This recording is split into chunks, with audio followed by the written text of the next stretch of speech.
Saudara, antrean warga membeli minyak goreng dan biosolar subsidi di penghujung Maret masih juga belum bisa diatasi pemerintah. Salah satu alasannya subsidi yang membengkak lantaran harga bahan baku minyak goreng dan biosolar subsidi melonjak. Minggu sore, antrean truk di stasiun pengisian bahan bakar Gunung Malang, Balikpapan, Kalimantan Timur tak dikawal para sopir. Setelah memarkirkan truk ke dalam antrean, sopir memilih pulang ke rumah dan kembali pada Senin pagi untuk mengisi bahan bakar.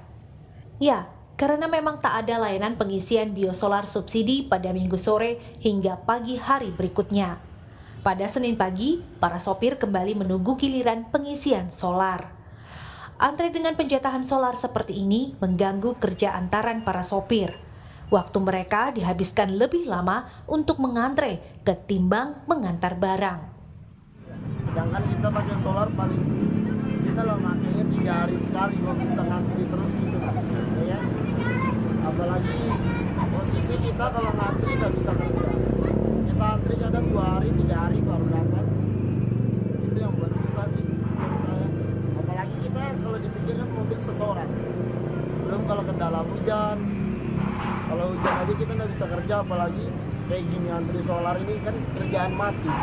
Nggak dapat uang.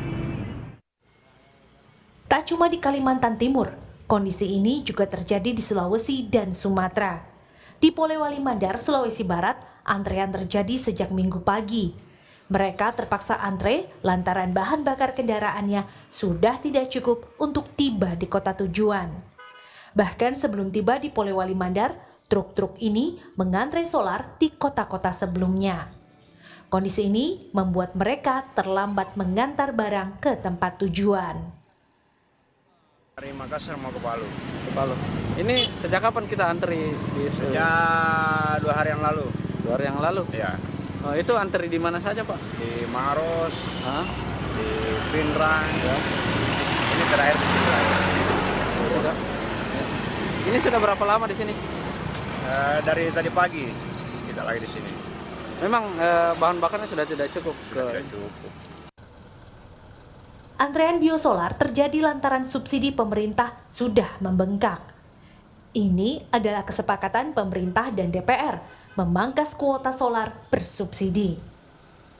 Karena pemerintah dan DPR sepakat untuk memangkas jumlah kuota solar subsidi di tahun 2022 ini lebih rendah jika dibandingkan tahun 2021 yang lalu. Tahun ini hanya di angka 15,1 juta kiloliter dibandingkan pada tahun 2021 itu di angka 15,8 juta kiloliter. Mengatur sedemikian rupa, misalnya SPBUA saat ini sudah mendapatkan kuota 1.000 kiloliter. Nah, ini sudah mencapai di angka 1.000 kiloliter. Mau tidak mau Pertamina harus misalnya sudah mencapai di angka 800 kiloliter. Pertamina akan mengingatkan kepada SPBU, jatah kalian tinggal sedikit nih. Tolong diatur penjualannya seperti apa. Karena kalau sampai ini melebihi, bahkan mungkin kalau berdasarkan rilisnya Pertamina, bulan ini sudah 10% lebih dari target yang ditetapkan oleh secara nasional. Dana yang terbatas membuat Menteri Keuangan Sri Mulyani mesti memangkas subsidi supaya ekonomi secara keseluruhan tetap berkelanjutan. Ini juga terdampak terhadap beban keuangan negara juga, Mbak. Paskalis di tengah harga yang semakin tinggi, otomatis pastinya beban subsidi yang diberikan kepada solar subsidi ini akan semakin tinggi. Tetapi seperti yang disampaikan oleh Bu Sri Mulyani, pemerintah berkomitmen untuk terus menjaga daya beli masyarakat dengan tidak menaikkan harga energi yang energi subsidi ya. Baik. Seperti solar subsidi, terus juga listrik pun sepertinya pemerintah akan terus menjaga dalam rangka menjaga daya beli masyarakat, Mbak. Para sopir truk dan bus sepertinya tetap harus bersabar mengantre.